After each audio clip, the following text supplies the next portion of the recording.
Hello everyone, welcome to my channel education seekers. आज का हमारा टॉपिक है एलिज़ाबेथन एज। एलिज़ाबेथन एज की अगर हम बात करें तो ये इंग्लिश लिटरेचर की बहुत इम्पॉर्टेंट टाइम पीरियड है इंग्लिश लिटरेचर में। और इस टाइम के अंदर सबसे ज़्यादा लिटरेरी काम किया गया। बहुत सारे राइटर्स, पोएट्स, प्रोज राइटर्स ने इसमें काम किया और बहुत एक वास्ट रेंज ऑफ वर्क हमारे पास आता है जो इस टाइम पीरियड में किया गया। इसको गोल्डन एज भी कहा जाता है। एलिज़ाबेथन एज को गोल्डन एज ऑफ लिटरेचर भी कहा जाता है due to the amount of production of literary works. अब इस एज को हम एलिज़ाबेथन एज भी कहते हैं, इसको हम एज ऑफ शेक्सपियर भी कहते हैं और इसको रेनेसां पीरियड भी कहा जाता है। सबसे पहले एलिज़ाबेथन एज की बात करें तो हम इसे एलिज़ाबेथन एज इसलिए कहते हैं क्योंकि उस वक्त इंग्लैंड में जो क्वीन थी वो क्वीन एलिज़ाबेथ थी। उनके रेफरेंस से इसे एलिज़ाबेथन एज कहा जाता है। उसके बाद इसे एज ऑफ शेक्सपियर भी कहा जाता है क्योंकि उस टाइम के मोस्ट प्रोमिनेंट और डोमिनेंट जो राइटर थे वो विलियम शेक्सपियर थे, तो उनके रेफरेंस से इसे एज ऑफ शेक्सपियर भी कहा जाता है। उसके बाद इसे रेनेसां पीरियड कहा जाता है।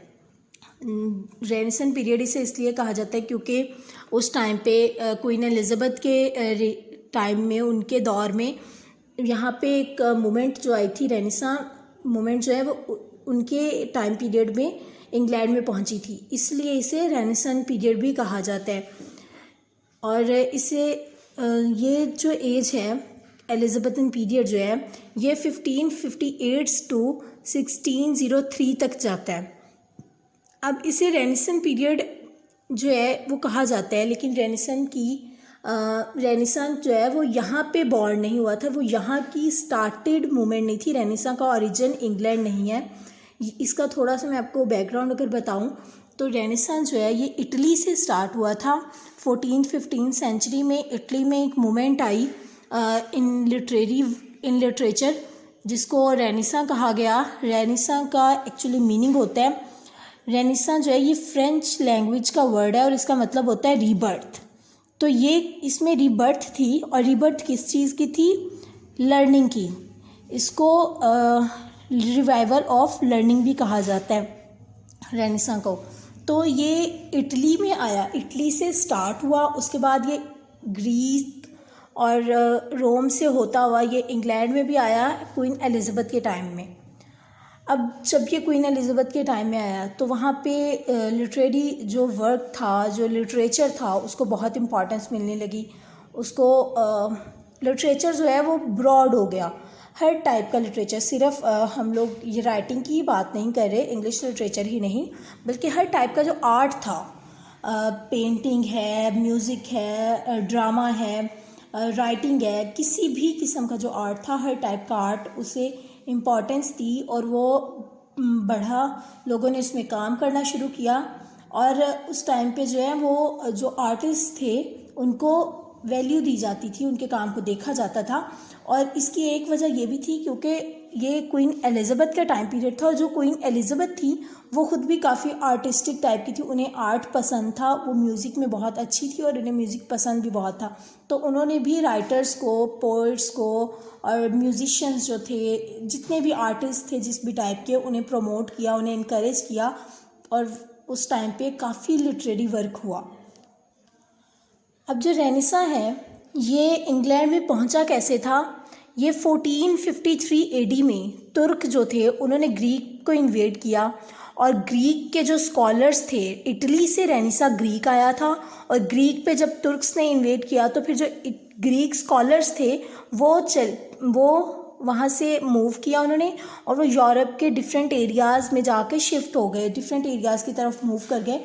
और जब ये ग्रीक स्कॉलर्स मूव किया इन्होंने तो ये अपने साथ अपने ग्रीक मैन्यूस्क्रिप्ट्स भी लेकर गए और बहुत सारे मैन्यूस्क्रिप्ट्स जो हैं वो ग्रीक से यूरोप पहुँचे, यूरोप के मुख्तलिफ हिस्सों में पहुँचे थ्रू ग्रीक स्कॉलर्स। और इन्हीं मैन्यूस्क्रिप्ट के रिज़ल्ट में, क्योंकि जब ये मैन्यूस्क्रिप्ट पहुँचे, इन्हें पढ़ा गया, इन पे काम किया गया, रिसर्चेज हुई, इनके रिज़ल्ट में जो है वो इंग्लैंड में रेनेसां आया। अब ये जो रेनेसां मूवमेंट थी इसका मेजर फोकस जो था वो था इंडिविजुअल ह्यूमन पर्सन पे। कोई भी इंडिविजुअल ह्यूमन बीइंग है, इसका टोटल फोकस उस पे था कि इंडिविजुअल ह्यूमन जो है उसको अपने पे फोकस करना चाहिए, उसको अपनी जो है सेल्फ अवेयर होना चाहिए, वो उसको अपनी ज़ात का पता हो, उसको अपने उस माहौल का, उस इन्वायरमेंट का, उस वर्ल्ड का, उस यूनिवर्स का बारे में जानना चाहिए, पता होना चाहिए जिसमें वो रहता है। और एक इम्पॉर्टेंट बात जो है इस टाइम पीरियड की एलिज़ाबेथन एज की, वो ये है कि जब ये ग्रीक लिटरेचर आया, फिर प्रिंटिंग जो है वो प्रिंटिंग इस टाइम में स्टार्ट हुई। एलिज़ाबेथन एज में प्रिंटिंग जो है वो काफ़ी आम हो गई, काफ़ी तो नहीं लेकिन बहुत हद तक प्रिंटिंग आ गई थी। तो जो लिटरेचर था नया प्रोड्यूस हो रहा था, पोइट्री और फ़िलासफ़ीज़ में जो नई राइटिंग्स आ रही थी या जो पुराने लिटरेचर को रिन्यू किया जा रहा था, उनको प्रिंट किया गया और उन्हें यूरोप के डिफरेंट स्कूल्स तक पहुंचाया गया, जहां से लोगों को इजीली वो अवेल हुआ और लोगों ने उसको पढ़ा, उस पर काम किया। इसी दौरान बहुत सारी न्यू डिस्कवरीज़ भी हुई और इस टाइम के अंदर बहुत इम्पॉर्टेंट डिस्कवरीज हुई, जैसे कि वास्को डे गामा ने दुनिया का चक्कर लगाया था, बहुत सारे एरियाज़ को, कंट्रीज़ को, दुनिया के मुख्तलिफ़ हिस्सों को डिस्कवर किया, एक्सप्लोर किया।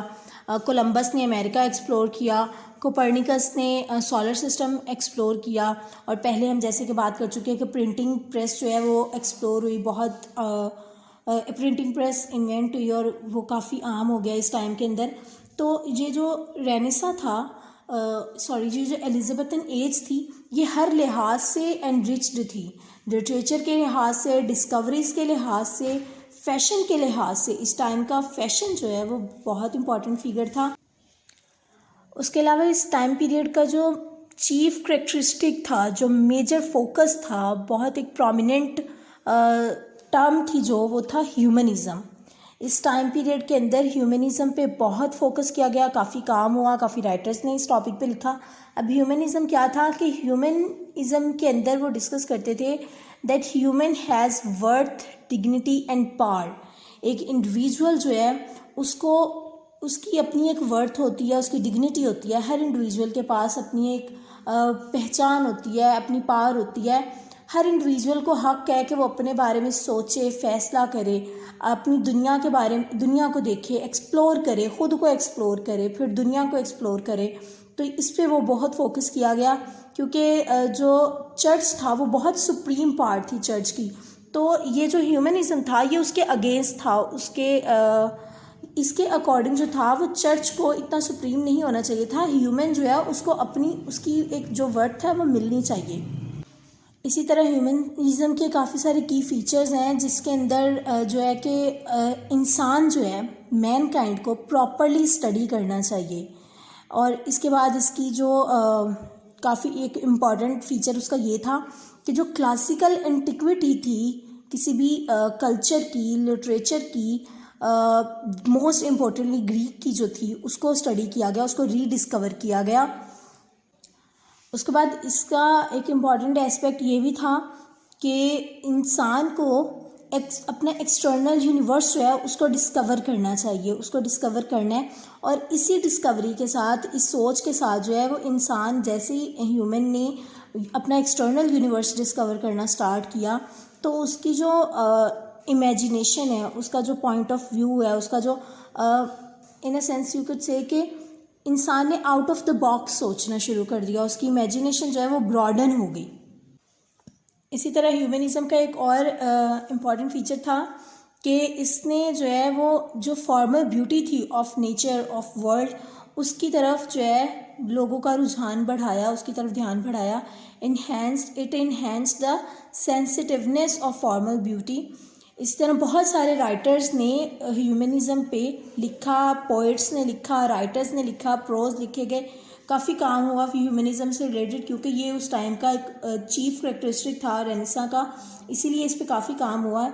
डिफरेंट राइटर्स ने डिफरेंट एस्पेक्ट के अकॉर्डिंग इस पे लिखा है। जस्ट लाइक इसकी अगर हम बात करें कि इसने फॉर्मल ब्यूटी की तरफ लोगों की जो है वो रुझान बढ़ाया, उनको फोकस किया इस तरफ, तो लिली हैं, एक बहुत इम्पॉर्टेंट राइटर हैं इस टाइम पीरियड के।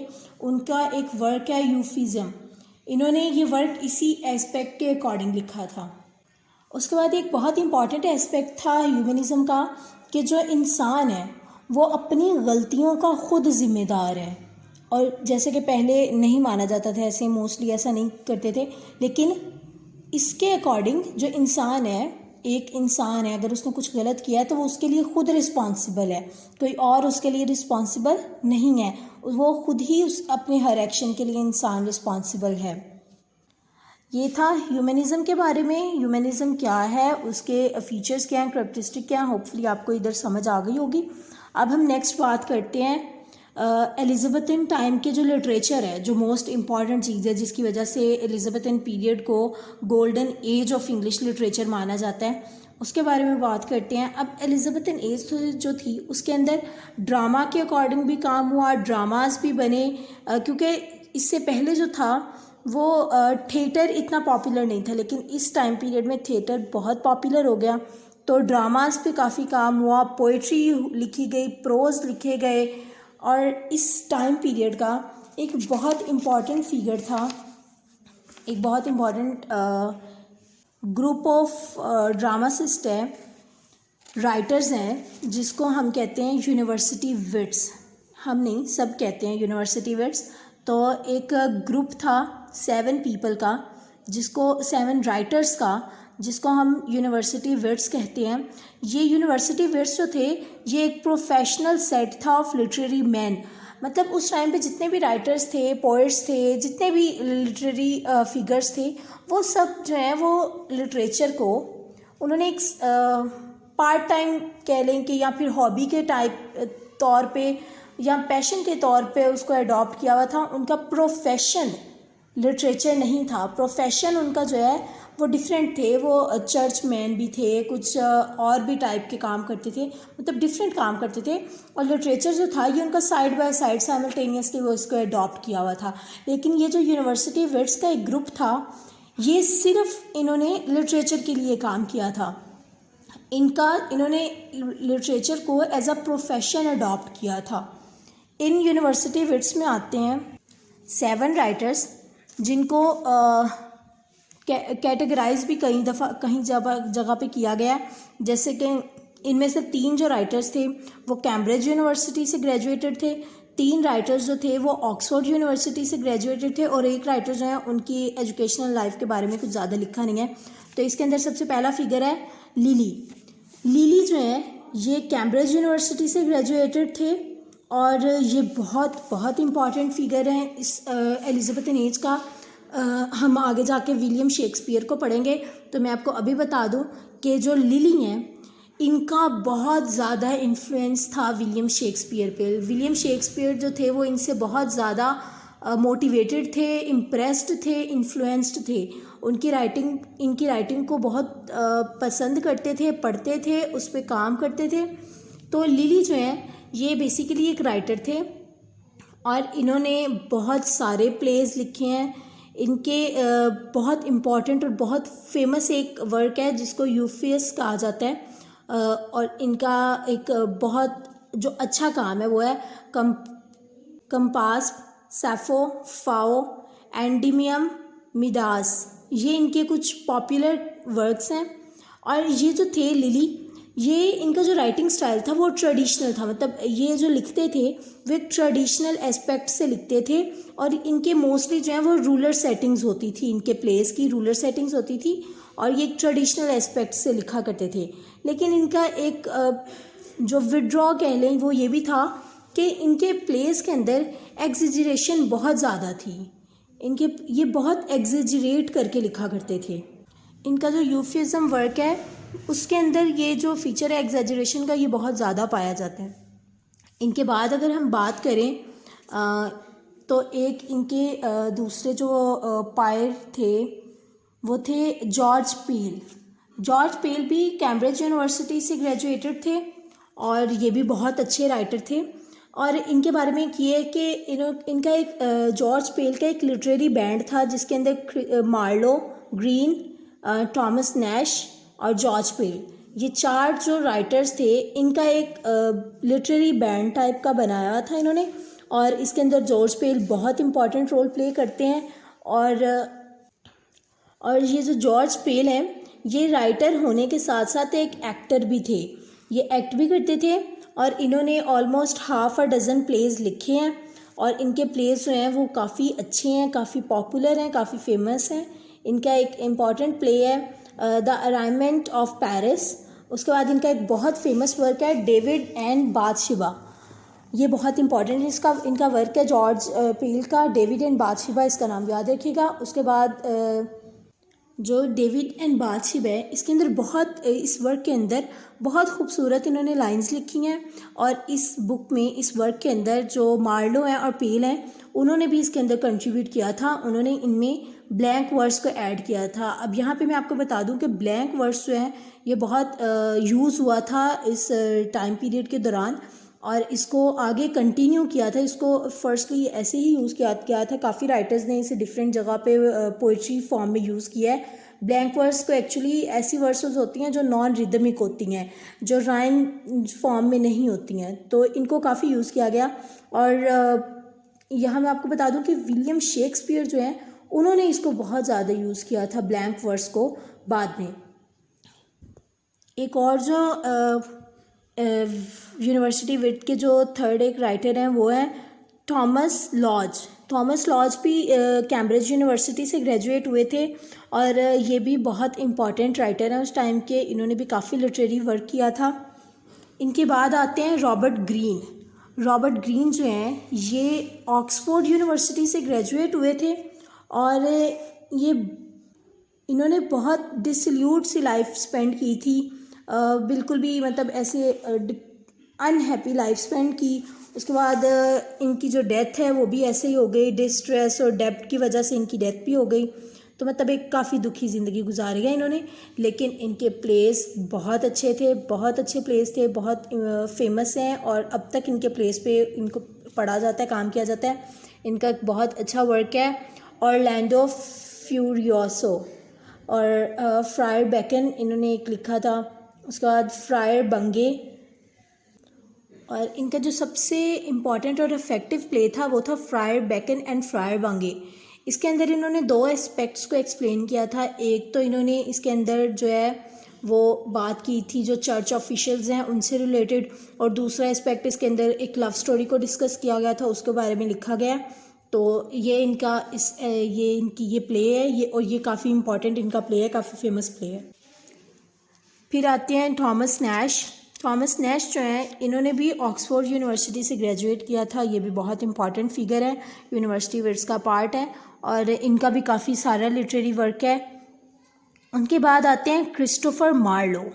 क्रिस्टोफर मार्लो जो हैं वो ओवरऑल तो बहुत इम्पॉर्टेंट पार्ट थे इस टाइम पीरियड का, लेकिन वो यूनिवर्सिटी विट्स में सबसे इम्पॉर्टेंट फिगर हैं।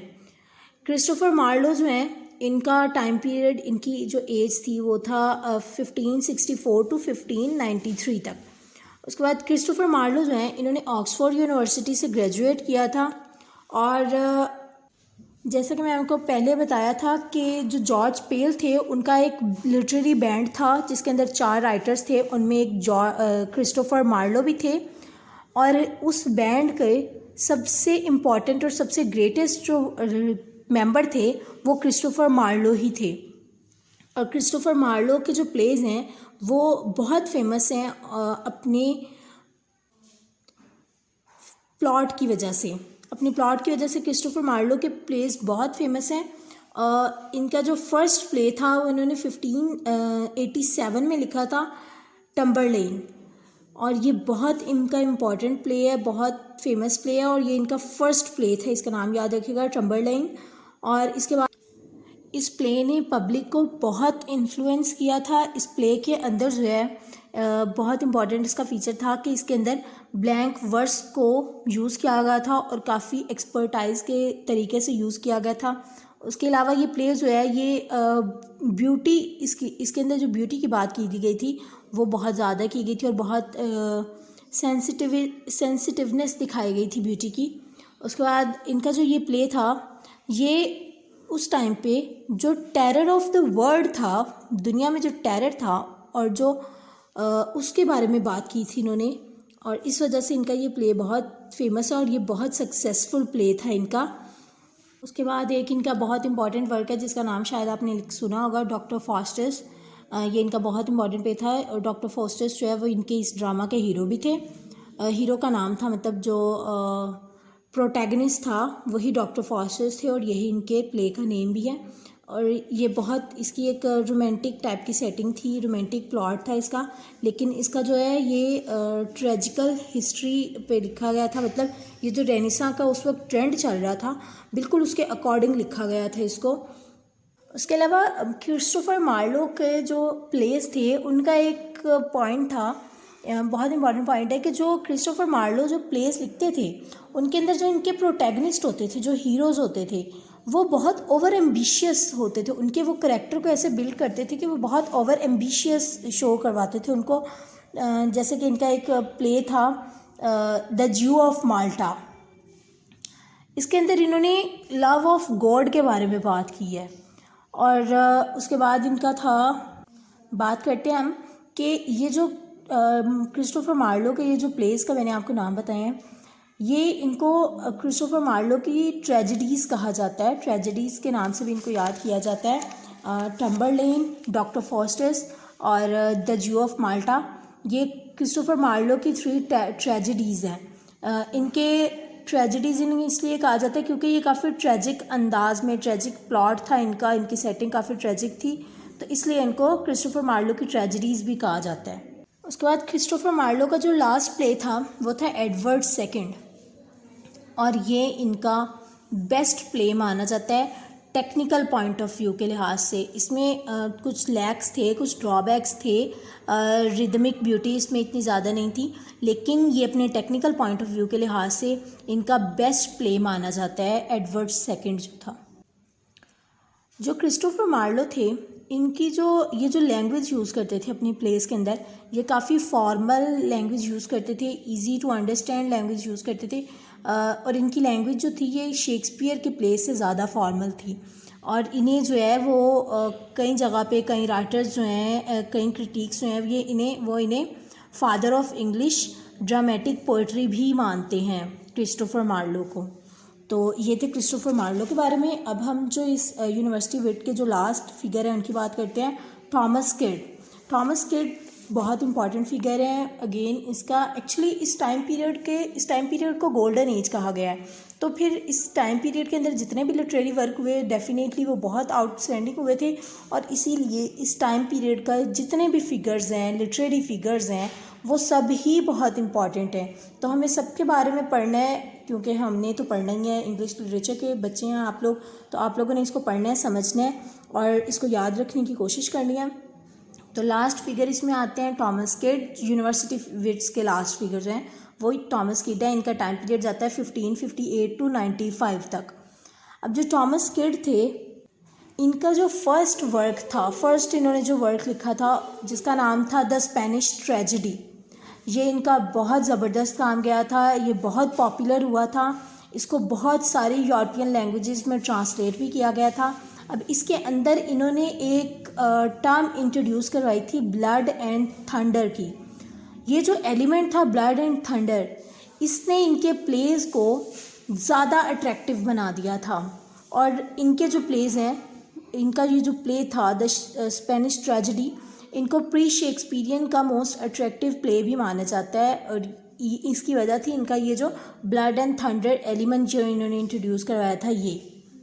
और इनका जो स्टाइल ऑफ राइटिंग था वो काफ़ी वायलेंट था, ये काफ़ी वायलेंट चीज़ें लिखा करते थे।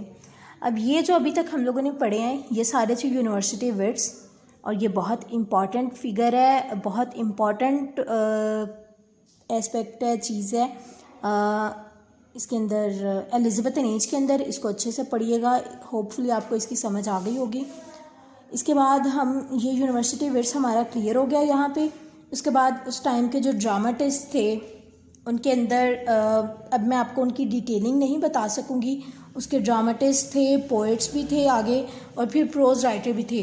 तो मैं इसके अंदर आपको उनके ब्रीफली बस नेम बताऊँगी। होपफुली नेक्स्ट वीडियो जो होगी उसके अंदर मैं इनको 1 बाय 1 डिटेल में डिस्कस करने की कोशिश करूँगी।